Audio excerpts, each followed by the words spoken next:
حمدا كثيرا كما أمر ونشهد أن لا إله إلا الله وحده لا شريك له إرغاما لمن جحد به وكفر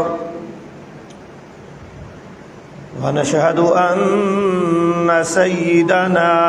وسندنا ومولانا وحبيبنا وشفيعنا ومولانا محمدا عبده ورسوله لا نبي بعده ولا رسول بعده ولا معصوم بعده ولا إمام بعده ولا أمة بعد أمته صلى الله تعالى عليه وعلى آله وأصحابه الذين نجوم الهدى وصلى الله تعالى عليه وعلى آله وأصحابه وأزواجه وبناته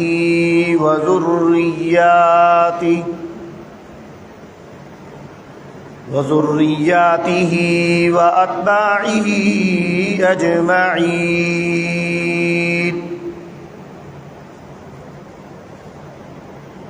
وصلى الله تعالى على حبيب خير خلقه محمد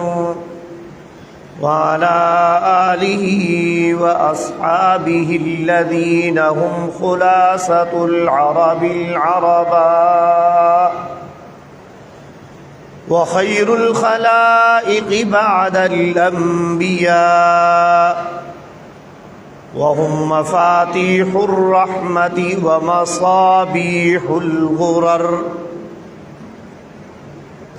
أما بعد فأعوذ بالله من الشيطان الرجيم بسم الله الرحمن الرحيم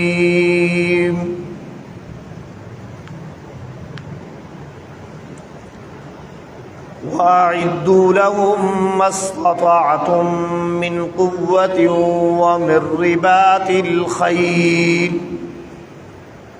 ومن رباط الخيل ترهبون به عدو الله وعدوكم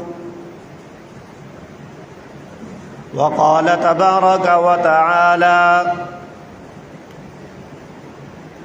إن الله يحب الذين يقاتلون في سبيله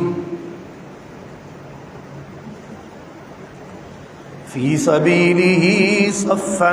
كأنهم بنيان مرصوص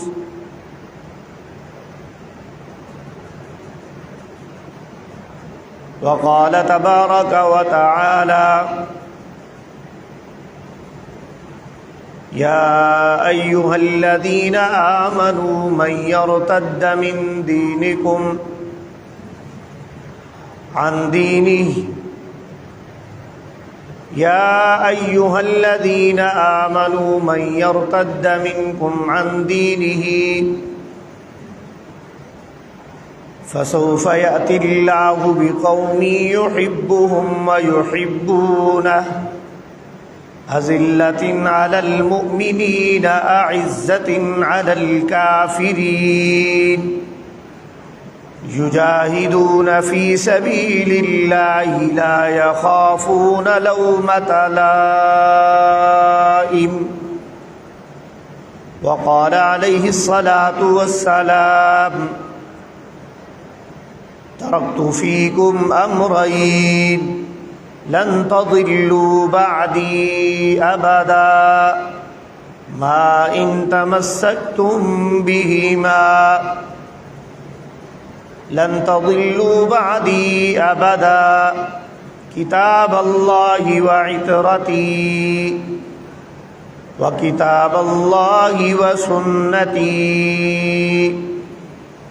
صدق الله العظيم وصدق رسوله النبي الكريم الأمين ونحن على ذلك من الشاهدين والشاكرين والحمد لله رب العالمين۔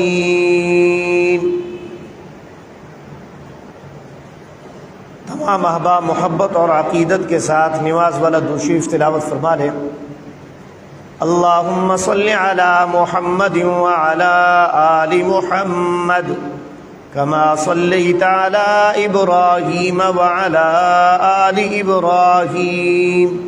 إنك حميد مجيد۔ اللهم بارك على محمد وعلى آل محمد كما باركت على إبراهيم وعلى آل إبراهيم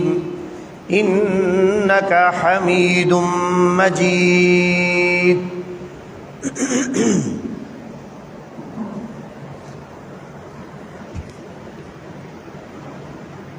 فضائے بدر پیدا کر فرشتے تیری نصرت کو، فضائے بدر پیدا کر فرشتے تیری نصرت کو، اتر سکتے ہیں قطار اندر قطار اب بھی۔ توحید کی امانت سینوں میں ہے ہمارے، توحید کی امانت سینوں میں ہے ہمارے،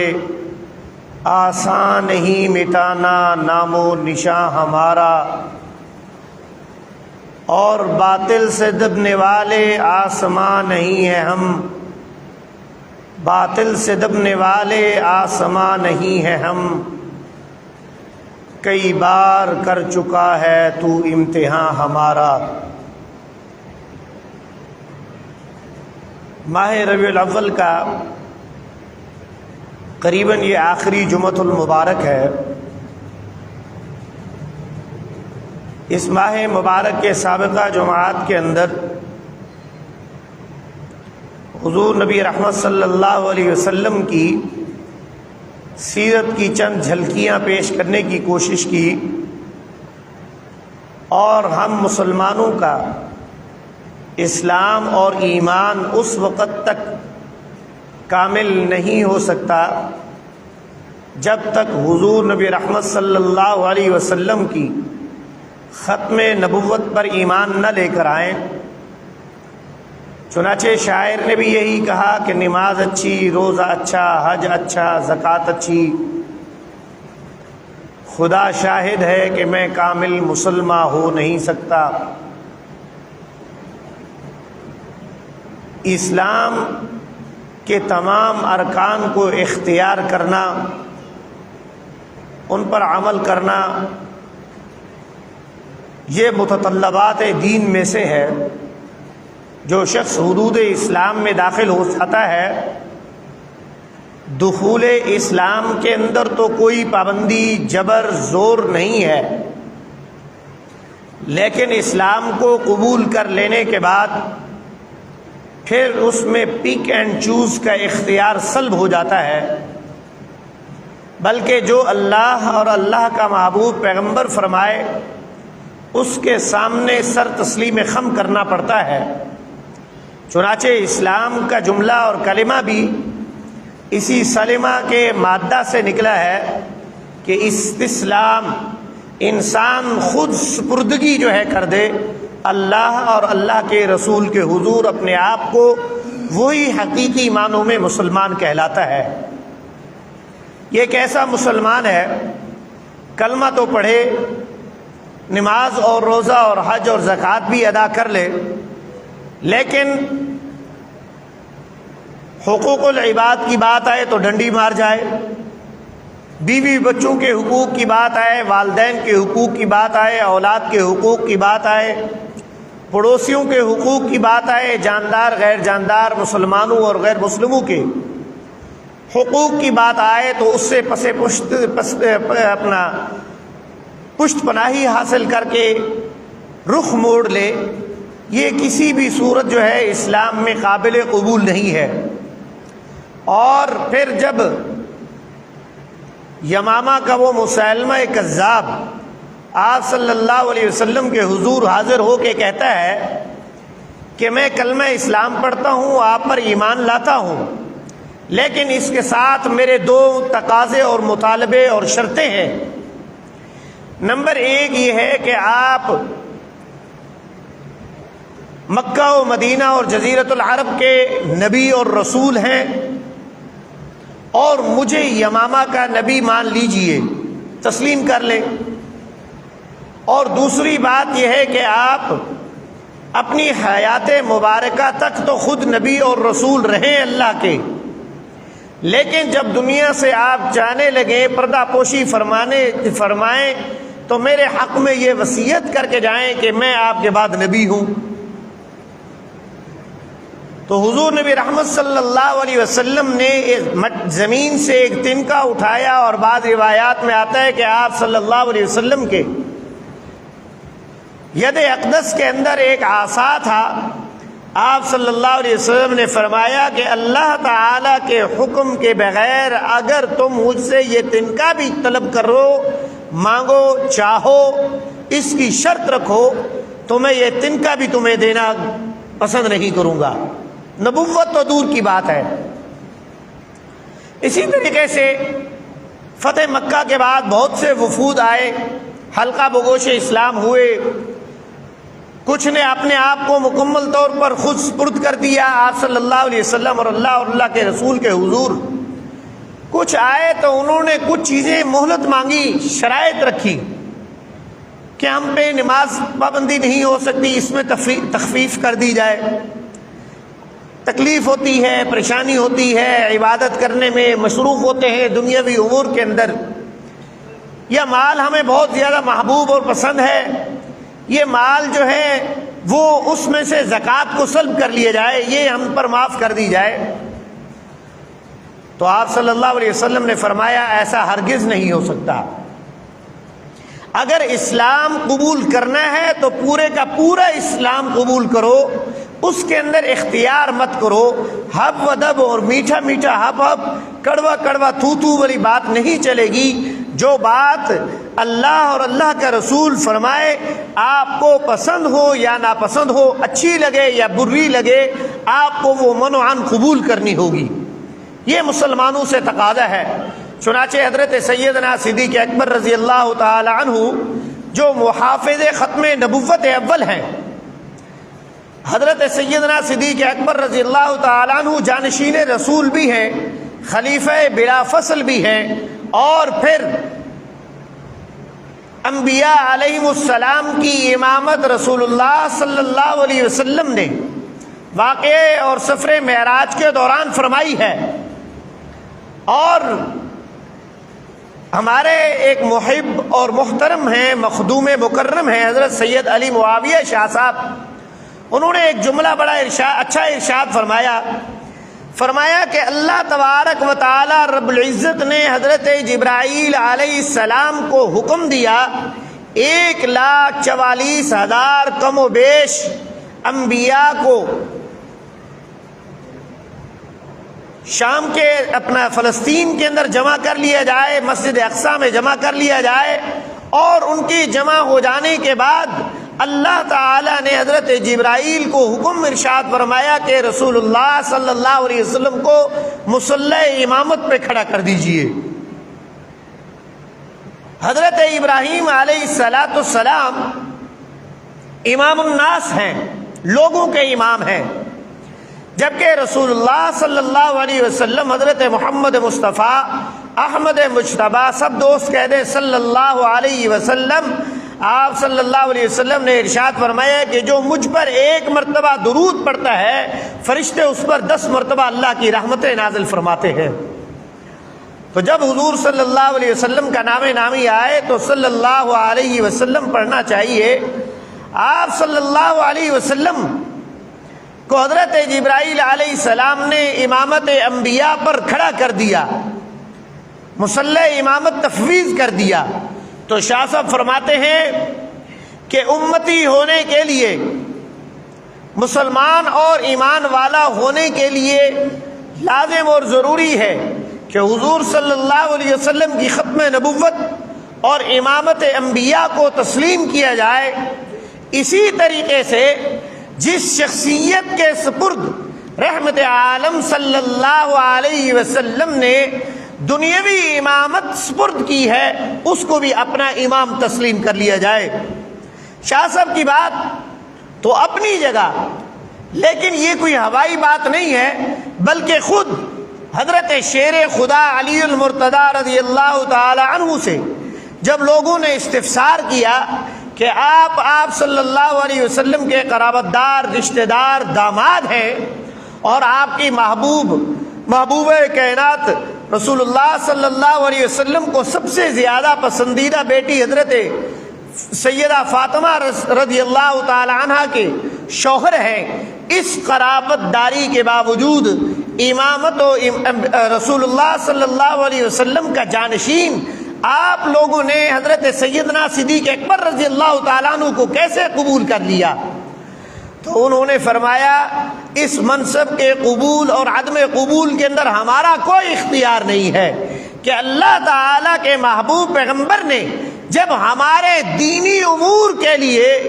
عبادت کے لیے، کہ اسلام قبول کرنے کے بعد سب سے پہلی جو عبادت اور سب سے پہلے جو فریضہ ادا کیا جاتا ہے اور مرنے کے بعد جس کے متعلق سب سے پہلے حساب اور کتاب ہوگا وہ نماز ہے، اور نماز کی امامت جب رسول اللہ صلی اللہ علیہ وسلم نے سیدنا صدیق اکبر رضی اللہ تعالیٰ عنہ کے سپرد کر دی، تو ہم نے انہیں، اگر رسول اللہ صلی اللہ علیہ وسلم نے ہمارے دین کا امام بنا دیا تو ہم نے سیدنا صدیق اکبر کو اپنے دنیا کے بھی امام بنا لیا ہے۔ چنانچہ بات یہ کر رہا تھا کہ ہم لوگوں کو، ہم مسلمانوں کو کوئی اختیار نہیں ہے کہ ہم دین کے اندر کوئی تقسیم اور تفریق کریں اور اس کے اندر کہیں کہ یہ اچھی بات ہے، اس میں فائدہ ہے، پیسہ ہے، راحت ہے، سکون ہے، اطمینان ہے۔ اسی لیے تو یہ جو احناف اور شوافع اور حنابلہ اور مالکیہ جو چار فقہائے کرام کا مسلک اور منہج اور مکتب فکر ہے فقہا کے اعتبار سے، جس کو اہل سنت والجماعت قبول کرتے ہیں، استعمال کرتے ہیں، اختیار کرتے ہیں، تو ہم یہ کہتے ہیں کہ تمام جتنے بھی ائمہ کرام، ائمہ اربعہ ہیں، سب کا احترام کیا جائے، اور سب کی اپنی جو ان کی اجتہادات ہیں، جو ان کی سوچ اور فکر ہے، جو انہوں نے قرآن اور سنت سے نتائج اخذ کیے ہیں، ان میں سے کسی ایک کے نقش قدم پر چل کر زندگی بسر کی جائے، کسی ایک کو اپنا رہبر اور امام تسلیم کر لیا جائے۔ ایک گھر کے اندر دو افراد، دو باپ نہیں ہو سکتے۔ اگر گھر میں دو چودھری بن جائیں، دو باپ ہو جائیں محلے میں یا کسی علاقے میں، تو پھر نظام گھر کا نہیں چل سکتا، محلے کا، قوم کا، ملک کا نہیں چل سکتا، کہ وہ دونوں آپس میں متحارب ہوں گے، متضاد ہوں گے، وہ آپس میں ایک دوسرے کی جو ہے نا مختلف فکر کے ساتھ اپنی فکر مسلط کرنا چاہیں گے۔ اسی طریقے سے تقلید کا عمل جو ہے وہ بھی یہی ہے، اسی لیے اختیار کیا گیا ہے کہ آج کے دور کے اندر مجتہد فی المسائل ائمہ کہ جو تقلید کی جانی چاہیے، پیروی کی جانی چاہیے۔ ایسا نہیں ہے کہ طلاق یک مشت 3 دے دی اور اس کے بعد جا کے مولوی صاحب سے پوچھے ہاں جی کوئی گنجائش ہے؟ دل کیا روزے رکھ لیے، دل کیا سفر کی نماز 21 کلومیٹر کے اوپر پڑھ لی، دل کیا تو 75-78 میل پہ پڑھ لی، کبھی اس مسلک پہ، کبھی اس مذہب پہ، کبھی اس مکتب پہ عمل کرنا، ایسا کرنا یہ بالکل بھی مستحسن نہیں ہے، قابل قبول امر نہیں ہے۔ اس کے نتیجے میں مضمرات بہت زیادہ ظاہر ہوتے ہیں۔ چنانچہ جو آج کے جمعۃ المبارک میں بات اصل میں کرنے کی تھی وہ یہ ہے کہ میں نے قرآن کریم فرقان حمید میں سے اپنے آپ کو، اپنی اسلحہ سازی کو، اپنے ہتھیاروں کو بڑھانے کی کوشش کی کہ اب میں جو ہے ان کی استعداد بڑھا دوں کہ پاکستان جو ہے وہ اسرائیل اور روس اور انڈیا کے جدید ترین طیاروں کو بھی اور فرانس کے رافیل کو بھی شکست دے چکا ہے، تو ہمیں بھی کوئی اپنی جدت لانی چاہیے اپنی ٹیکنالوجی کے اندر، کہ ہم تو یہ سمجھتے تھے کہ پاکستانی ایسے ہیں، اور صرف وہ نہیں سمجھتے، ہمارے اندر بھی بہت سارے لوگ ایسے ہیں کہ وہ کہتے ہیں کہ سارا ملک کا سرمایہ پیسہ فوج کھائے جا رہی ہے، لیکن انہیں معلوم نہیں ہے کہ پوری دنیا اور اپنے سے 70 گنا زائد بڑے ملک کو ناکو چنے چبوائے تو اسی پاک فوج نے، اور پھر انہوں نے اپنے سامنے ماٹو سلوگن جو قرآن کریم کی سورہ صف کی آیت کریمہ رکھی، ان اللہ یحب الذین یقاتلون فی سبیلہ صفا کأنہم بنیان مرصوص، کہ جب اللہ کے راستے میں اہل ایمان، اسلام والے، ایمان والے لڑتے ہیں تو وہ سیسا پلائی ہوئی دیوار بن کے لڑتے ہیں، وہ سیاسی، مذہبی، عسکری، علاقائی اور قومی اور دیگر اختلافات سے بالا تر ہو کر ایک صف بن کر باہم متحد اور متفق ہو کر دشمن کے سامنے مضبوط دیوار، آہنی دیوار کے بن کر جو ہے مد مقابل آتے ہیں۔ اور پھر یہی بات ہے کہ رسول اللہ صلی اللہ علیہ وسلم نے اور پھر اللہ تعالی نے بھی فرمایا قرآن کریم کے اندر کہ آپس میں متحد رہو، اذا فشلتم وتنازعتم، کہ آپ اللہ تعالیٰ نے فرمایا اگر تم فتفشلوا وتذهب ريحكم واصبروا، اگر تم باہم ایک دوسرے کے ساتھ مخالف ہو جاؤ گے، اختلاف کرنے لگ جاؤ گے، تو اس کے نتیجے کے اندر تمہاری ہوا اکھڑ جائے گی، تم کمزور پڑ جاؤ گے۔ لیکن جب متحد اور متفق ہو کر دشمن کے مد مقابل آئیں گے پھر وہی کچھ ہوگا جو آج کل ہو رہا ہے۔ اور وہ کیا ہو رہا ہے کہ دنیا بھر کے اندر پاکستان کو عزت قدر کی، محبوبیت کی نگاہ سے دیکھا جا رہا ہے۔ وہ کیوں؟ اس لیے کہ پاکستان نے مئی کے مہینہ میں دشمنان اسلام اور دشمنان پاکستان کے کسی وعد اور وعید، کسی تنبیہ اور تحریض کی پرواہ کیے بغیر دشمن کو ناکو چنے چبوائے اور اس کو 3 گھنٹے میں زیر کر دیا، اور پھر اس کی بدولت آج پورے عالم انسانیت کے اندر پاکستان اور اہل پاکستان کا سر فخر سے بلند ہے۔ اور پھر اسی کا نتیجہ اور ثمرہ ہے۔ اور یہ ایسا کیوں نہ ہو، قرآن کریم میں اللہ تعالیٰ نے جو ارشاد فرمایا ہے، اور پاکستان کلمہ اسلام کے نام پر بنا ہے، پاکستان میں رہنے اور بسنے والے، اس کی قیادت اور سیادت کرنے والے، سیاسی اور عسکری اعتبار سے ہر لحاظ سے قیادت کرنے والے اہل اسلام ہیں، اور اہل اسلام کے سامنے سب سے زیادہ اہم اور رول ماڈل بات قرآن اور سنت کی ہے۔ قرآن کریم نے ارشاد فرمایا وَأَعِدُّوا لَهُم مَّا اسْتَطَعْتُم مِّن قُوَّةٍ وَمِن رِّبَاطِ الْخَيْلِ تُرْهِبُونَ بِهِ عَدُوَّ اللَّهِ وَعَدُوَّكُمْ وَآخَرِينَ مِن دُونِهِمْ، اپنے آپ کو تعداد کے اعتبار سے اور سامان کے اعتبار سے، یعنی اسلحہ کے اعتبار سے اس قدر اپنے پاس قوت بہم جمع کر لیں کہ آپ کا رعب اور دبدبہ اور ہیبت دشمن پر طاری ہو جائے، اللہ اور اللہ کے رسول اور آپ کا دشمن وہ اس کے اوپر تمہاری ہیبت بیٹھ جائے۔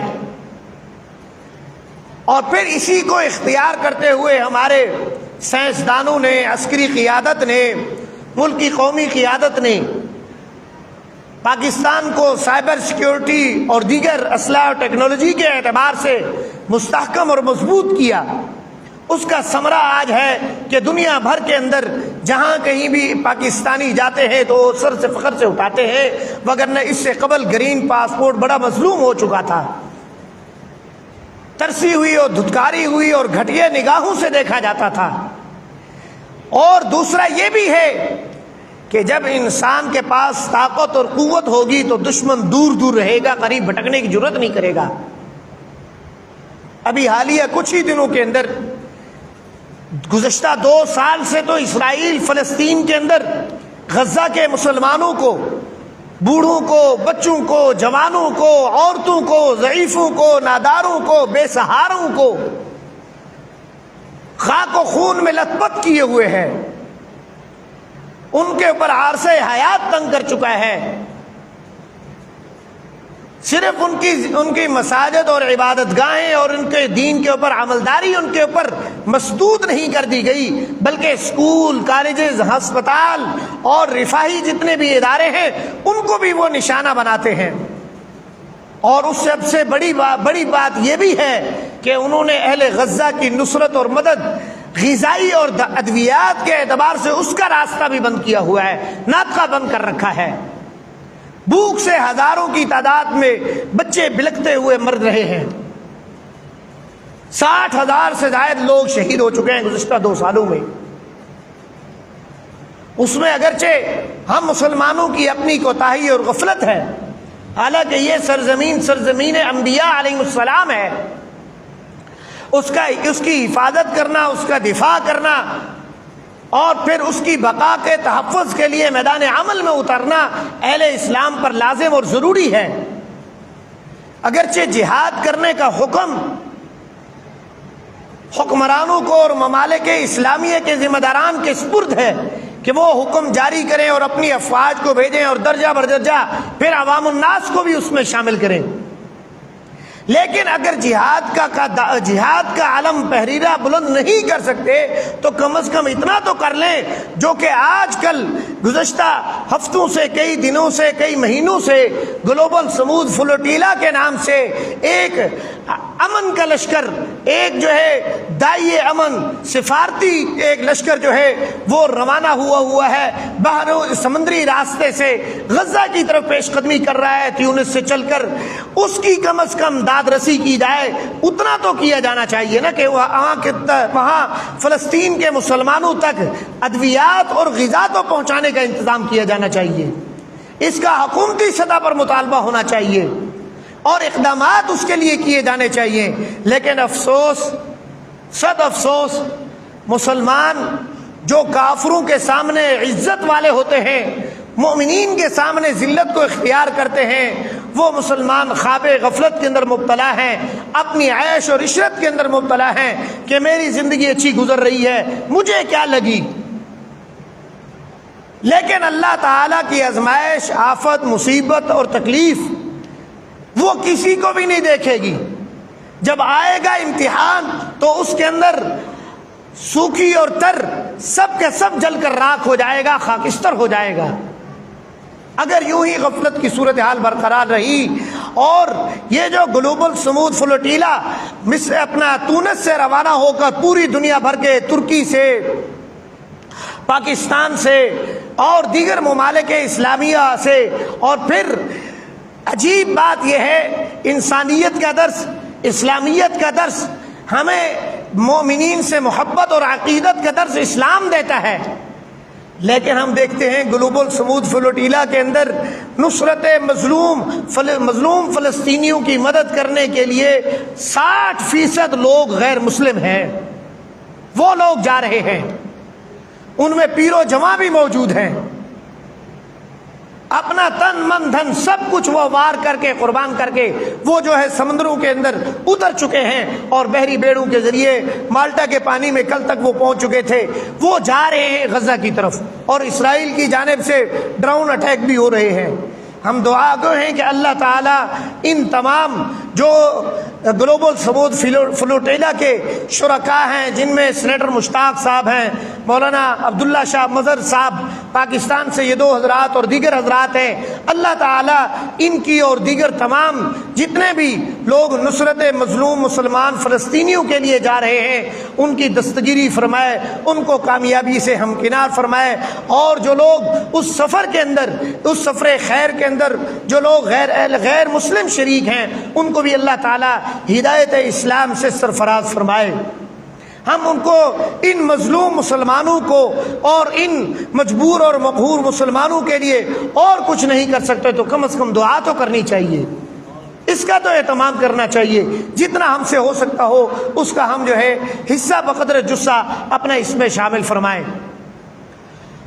اور جو بات میں یہ کر رہا تھا کہ جب پاکستان نے بنیان المرصود کے اندر ان کو شکست دے دی، دشمن کو، بھارت اور اسرائیل کو اور فرانس کو، اس کے نتیجہ کے اندر اب اہل پاکستان کو عزت اور قدر کی نگاہ سے دنیا بھر میں دیکھا جا رہا ہے، اور پھر اس جدید ٹیکنالوجی کے دستیابی اور فراہمی ہونے کی وجہ سے ہم دشمن کے جو شاطر نظریں ہیں اور چالیں ہیں ان سے بھی بچے ہوئے ہیں۔ اگر ہمارے پاس ہماری فوج اور ہماری ISI اور ہمارے پاس ایٹم بم اور یہ ٹیکنالوجی، سائبر سیکیورٹی اور دیگر جدید ٹیکنالوجی نہ ہوتی تو آج ہماری حالت جو ہے فلسطین سے مختلف نہ ہوتی۔ فلسطین تو چھوڑیں، وہ تو دشمن کے نرغے میں ہے ہی سو ہے، لیکن شام گزشتہ 9 مہینوں سے اسرائیل بار بار اس پہ حملہ آور ہوتا ہے، تونس پہ حملہ کر چکا ہے، یمن پہ کر چکا ہے، اور حال ہی میں گزشتہ ہفتے قطر پہ اس نے حملہ کیا ہے۔ پھر قطر کا حملہ اہل اسلام اور اہل ایمان کے لیے ایک بیداری کی کرن، ایک امید کی کرن ایک نظر آ رہی ہے کہ جس طرح سن 1980 کے اندر جب دشمنان اسلام نے بیت اللہ پر حملہ آور ہونے کی کوشش کی تھی تو اس وقت جنرل ضیاء الحق نے پیش قدمی کرتے ہوئے حفاظت حرمین شریفین کا فریضہ سر انجام دینے کے لیے اپنا مشن روانہ کیا تھا۔ ابھی بھی اسی طریقے سے گزشتہ چند دنوں میں، گزشتہ سے پیوستہ دن کے اندر سعودیہ عرب کے اندر ریاض میں یمامہ پیلس کے اندر ہمارے ملک پاکستان کے وزیر اعظم اور ہمارے آرمی چیف اور دیگر اعلیٰ سول عسکری قیادت کی قیادت و سیادت کے اندر ایک عالمی دفاعی معاہدہ تشکیل پایا ہے، جس کے اندر دفاع حرمین شریفین کے ساتھ ساتھ سعودیہ عربیہ، مملکت سعودیہ عربیہ کا دفاع بھی وہ اس معاہدے کا حصہ ہے، بلکہ اس میں ایک شق یہ بھی شامل کی گئی ہے کہ دشمنان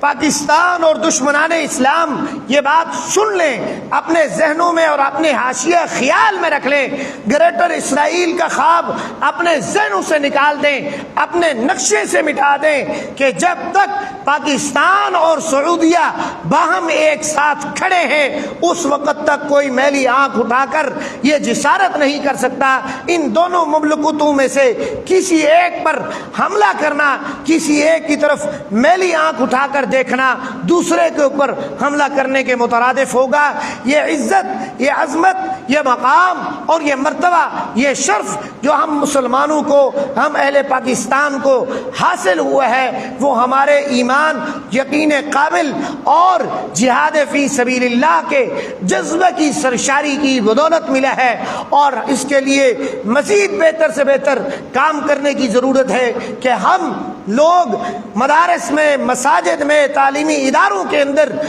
تمام تر علوم کی تعلیم